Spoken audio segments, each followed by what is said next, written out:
Hey guys, welcome back. I hope you are having an amazing day. Let's get right into the stories. The first one is an entitled people story. When my wife and I bought our house in a new development, we were excited to join the community. The neighborhood was still under construction with only a few houses occupied so far. Ours was one of the first built in our cul-de-sac. A few months after moving in, we received a notice that a homeowners association had been established. At first, we didn't think much of it. The letter mentioned maintaining common spaces and enforcing basic rules for aesthetics. Seemed harmless enough. That changed quickly once the homeowner association board was elected. They began imposing all kinds of petty restrictions. We got cited for having a bird bath in our front yard, since they were only allowed in back. Holiday decorations could only be up for 2 weeks before and after a holiday, and any changes to the exterior of your house had to be approved. We grumbled about it, but went along with their demands. We didn't want to make waves as one of the first residents, and we assumed the rules were for the good of the community. That illusion was shattered one Saturday morning. I walked out to get the mail and saw a bright yellow slip on my windshield. It was a $50 fine from the homeowner association for parking in the street. This made no sense. I had parked in my driveway, not the street. When I looked closer, the citation said I was obstructing cul-de-sac common space. What on earth did that mean? I went to talk to my next-door neighbor, Mike, who was also on the homeowner association board.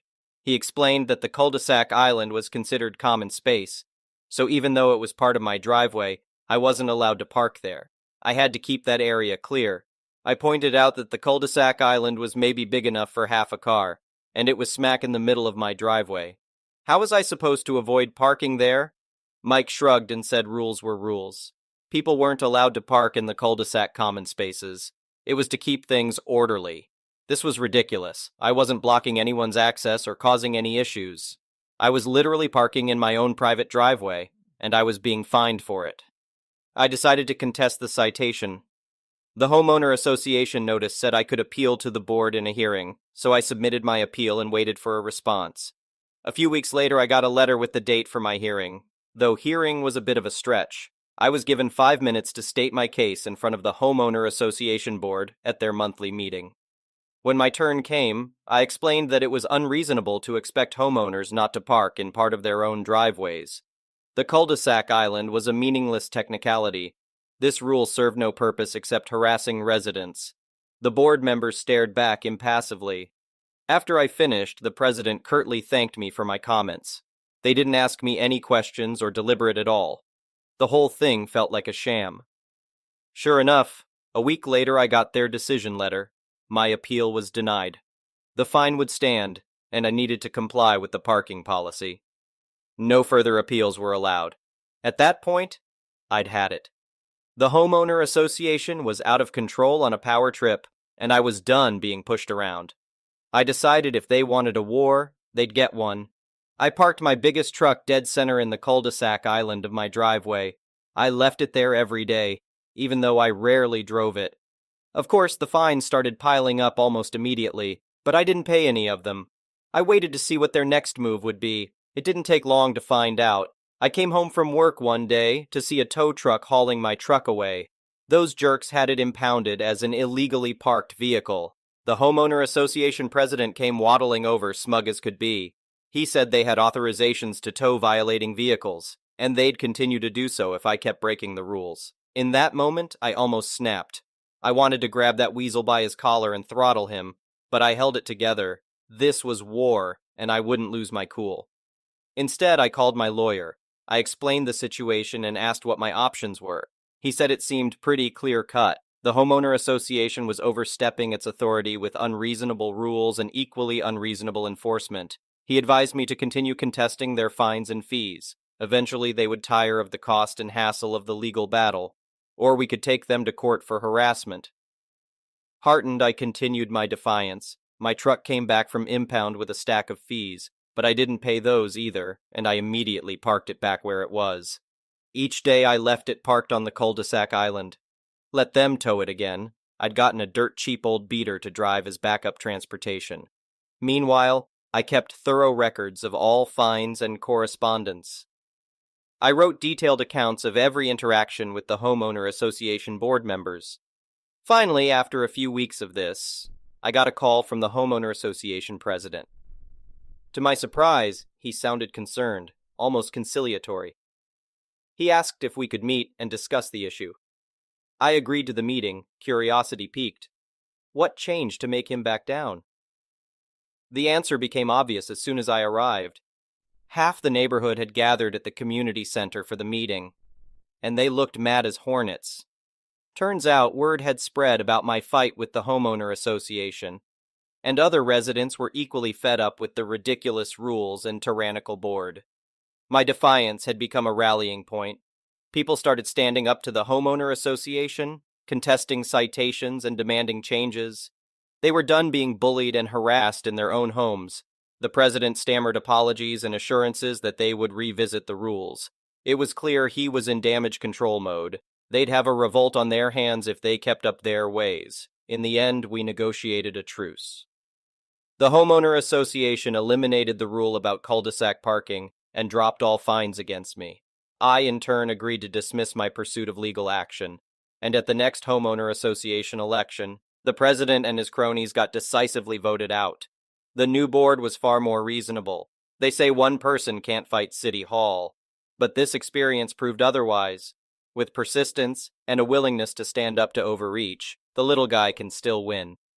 I'm proud my stubbornness helped our neighborhood reclaim control from its runaway homeowner association. The next one is a pro-revenge story. This all happened when I was a young man, around 21 years old. I was sharing a flat with another young bloke in a Perth suburb, Australia. I had not long had my first car, an old 1972 beat-up Ford Falcon. You know, base model, slightly rusted, air-conditioned floor, etc. I'm 50 now, so quite a long time ago. I loved my old Ford. It was roomy, comfortable, and reliable. As part of the large block of flats we lived in, each flat was given 2 parking spaces, one undercover and one open. My spot, clearly numbered with a 2 and a large white paint digit, was the open space. All was well for a few months. I was getting along really well with my flatmate, and we got along with our other neighbors. Enter the entitled person. He drove a fairly new BMW, nice and flashy. While I was at work, he took it upon himself to steal my spot. In Australia, the Ford Falcon was one of the largest cars on the road, and parking it was difficult. It would be classified as mid-sized in the USA. I get home, and my spot is occupied. Damn! Off I go to find someone else's spot to borrow for the night. I ask Unit 1, as I know they don't have a car, and they were quite accommodating to me. Still, I go inside and write a note for the owner of the BMW and neatly place it under his windscreen wiper, hoping that a polite request would do the trick. Nope. The next day, the same thing happened. Now I'm getting a little irritated. I repeated the previous night's efforts, but made the note bigger and a tad ruder. I know he got the message because the bits of paper were gone. Day 3. Same again, it's the weekend. Unit 1 couldn't lend me their spot as they had visitors. Okay, fair enough. I park my big old Falcon across the front of the BMW, blocking it in. I wasn't going anywhere that weekend. The next morning, the BMW was gone. Somehow it managed to slip away. I steal my spot back again. That evening, the BMW did to me what I did to him, blocking me in. I see red. Upsetting me is not nice me. I'm patient. I bide my time. Monday morning, he's gone, and I go to work. Monday evening, yep, you guessed it, spot taken again. Fair dinkum, does this guy think he owns the spot? Revenge mode. A new note, on a sheet of A4 paper, written on his windscreen with a big black marker, the kind that goes through the page. The full sheet is stuck to his windscreen with that horrible masking tape that always leaves something behind when it's peeled off. The next day, the note is gone, and the BMW is still in my spot. Okay, the same again with the note. Rude to the extreme, kindly explaining to the BMW why in the 7 dark levels of hell he shouldn't park in someone else's spot, maybe even referring to his dubious parentage. I then get out the big gun, my silicone gel. I used the entire tube, plastering every last square millimeter of the page, and stuck it to his windscreen, right in front of where his eyes would look through at the road. Try ignoring that. When I go to leave for work the next morning, the BMW is gone, nowhere to be seen. I saw it further down the car park a couple of days later, with a brand new windscreen. Needless to say, he never parked in my spot again. In fact, Neither did anyone else. Ever. The next one is a petty revenge story. So this story is from a couple of days ago when I told my friend she should post it. But she didn't want to on her account, so I did it on mine. I didn't entirely know where to post this, so I just brought it here. Sorry if it doesn't belong. A couple of days ago, I saw my friend at the same store I was at. While my mum was getting other groceries, I was getting ingredients for the next day's dinner. We started talking, and soon enough enter Karen. Karen to me, "Excuse me, can I get to that fridge behind you?" Me, yeah, no problem. She was wearing her hair up in a bun with a pen, and she had the casual Karen look with a jean jacket, a red shirt, and jeans. We moved out of the way, and she got her milk by reaching around from the door behind us to the one that was open where she was. I looked at what she was doing, a bit confused, but returned to my conversation. She eventually got the milk jug wedged extremely tight, and continued to vigorously yank on the jug handle and got frustrated at why it's not coming out. Me. You know there's a door that is more convenient to get the milk out from. Karen. I know how to get milk out of a fridge. Me. Okay then. My friend to me. Obviously not. We laughed and Karen got mad, so she took the pen out of her hair and stabbed the milk jug. It sprayed all over my friend and a small amount on me. I got mad and yelled at her about what the hell she was thinking. She smirked and stabbed another milk jug and another. She was on a rampage. She started lobbing the entire half jugs. After a while, she smugly said, "Who can't get a milk jug now?" My friend and I were about to leave to tell the store staff, but she ran off with her cart, laughing like a maniac. We thought she had gone mad from a simple joke. We went to the front of the store to tell someone, and we ran into Karen. She pointed to us and said, "There are the two who made the mess with the milk. They have it all over them, so it only makes sense." The employee looked at us and asked if this is true, as Karen had milk on her jacket as well. We told him it's not true, and our side of the story. Karen denied it, so the employee just shrugged and said, "Guess I'll just check the security cameras." The color drained from Karen's face like water. Karen, sorry, but I have my son at home, so I should probably get back to him. She started to run, but my friend stopped her, and the employee just called the manager of the store. Eventually, the manager found the footage of her making the mess, and told Karen that unless she cleaned up her mess and paid, he's calling the cops.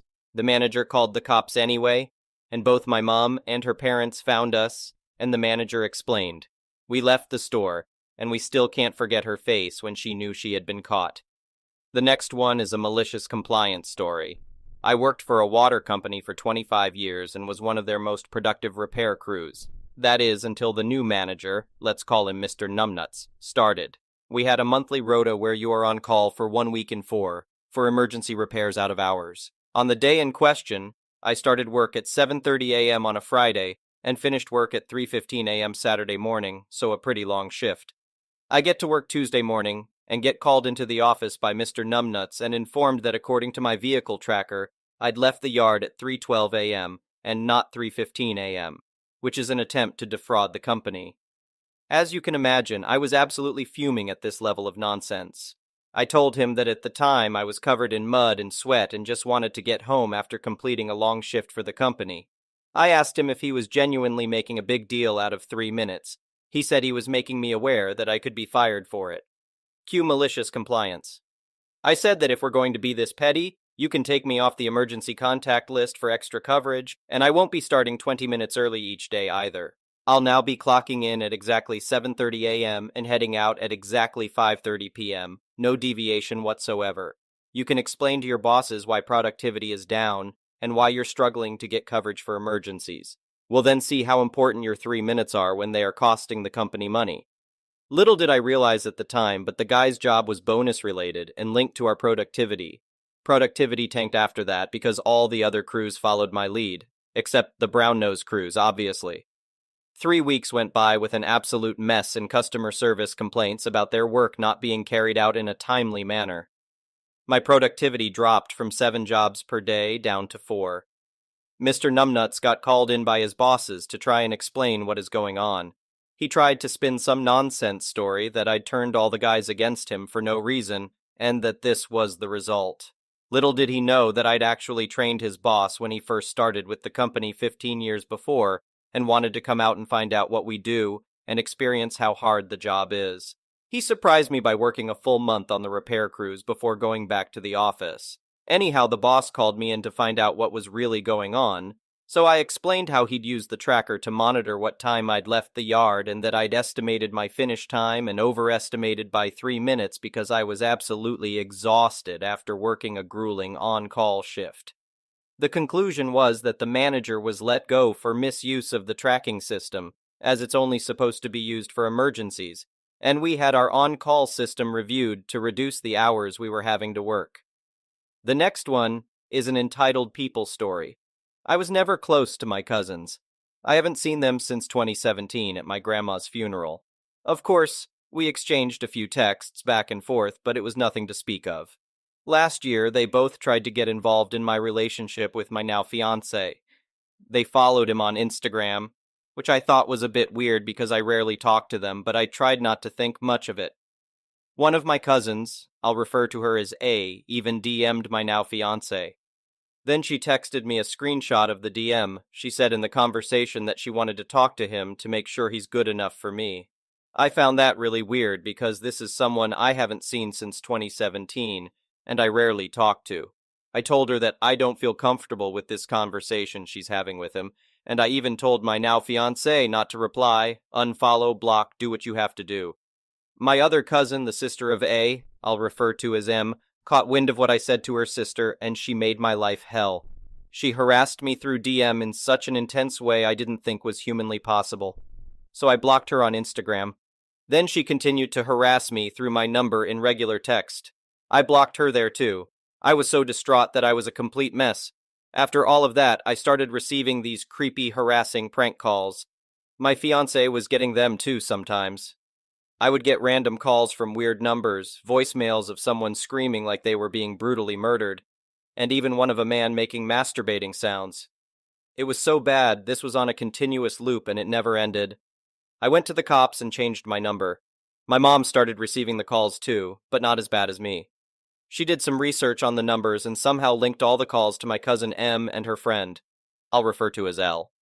She found out L is a close childhood friend of M, and he has mental issues. He was in and out of mental institutions. When she confronted M, she even said that she and L were just prank calling and it was all in fun. She told both cousins M and A they needed to leave me alone because they made my life hell, and if I get one more harassing call or text, there's already a record with the police. They both stopped. I recently got engaged to my now fiancé, and I guess the news broke to my cousins. I got a text from A, and I didn't respond since I have nothing to say to her. My mom even said both A and M DM'd her on Facebook. I don't know why she's still Facebook friends with them after all of this. And she even replied to both of them. I got a DM from M on Instagram, and I instantly felt horrified. I didn't open the DM, but I checked the account, and it's a new account she seems to have made, I guess to contact me since the last one is blocked. I don't know what to do. My mom seems to think it's nice they are reaching out to me, and M even told my mom she is sorry about what happened last year. She really thinks both M and A are being nice for supporting my engagement. I don't trust these people, and I don't want them in my life, especially not M, and I don't want them to ruin my life any further. I'm so scared of M. She doesn't seem well overall as a person. Updated version. My mom wasn't close with her brother, their dad. They have their own toxic relationship. I noticed my uncle viewed my Instagram story. I don't follow him, so it seems he did some stalking. I texted my mom and she told me to block him. I told her I'll block him and A because I don't trust either of them. My mom never wanted me to block A because she's worried that it will start up again with the calls and all of the harassment. I felt like my mom wanted me to keep A in my life when I don't want her there. So I blocked her and now I'm panicking. Should I unblock her? I'm worried about further harassment. I'm so scared she'll find new ways to contact me. I'm scared of my mom's reaction over me blocking her. Should I keep her unblocked, for the sake of everything and to prevent issues with my mom? Or did I do the right thing by cutting her off? The next one is an entitled parent story. So, my 19F mom and bio dad divorced when I was 5. Due to our state's terrible family court system, my bio dad only had to pay $125 a month in child support. It was a load of nonsense. He made a lot of money with his tattoo shop, but he spent that money on drugs and women. Meanwhile, my mom had to make cheap casseroles to feed me as a baby, and my older half-brother, who was 14, while she was a stay-at-home mom. My mom found out about that money when my grandma, who's an accountant, was asked to look at his financial records. When my grandma discovered what happened to that money and saw how much my mom struggled to provide basic living necessities for us kids, it made her livid. My grandma begged my mom to leave my bio dad, but she didn't follow that advice until 5 years later. When the divorce finally happened, the custody battle was an absolute mess. The judge was difficult, even though my bio dad tested positive for every illegal drug except weed, and there were testimonies about how violent and awful he was. I still had to visit him every other weekend, which stopped when I was 14. After enduring a lot of abandonment and verbal abuse, I cut contact with him when I was 17. To make things even worse, he only paid when my second stepmom, Sherry, made him. She was divorced with kids too and knew that it was important. My first stepmom never really understood what child support was, Olmao. After the divorce, my mom struggled hard, from couch surfing until my grandma bought us a house to using food stamps to feed me, and finally, building up her teaching career. Now, we finally live a comfortable life. We aren't wealthy by any means, but we live comfortably. Well, recently, as of last month, my bio dad suddenly paid $200, and 2 weeks ago, he randomly paid another $200 to my mom. The only reason my mom and I think he would pay now is that he may be going to jail, again. This is quite amusing, especially considering I'm in college right now. My mom and I are laughing our heads off and even treated ourselves to a small spa day, as that money is basically nothing right now. Oh well, he only has $9,186.96 to go, laughing my ass off. Thank you for watching. I would really appreciate it if you could like the video and subscribe to our channel if you haven't already.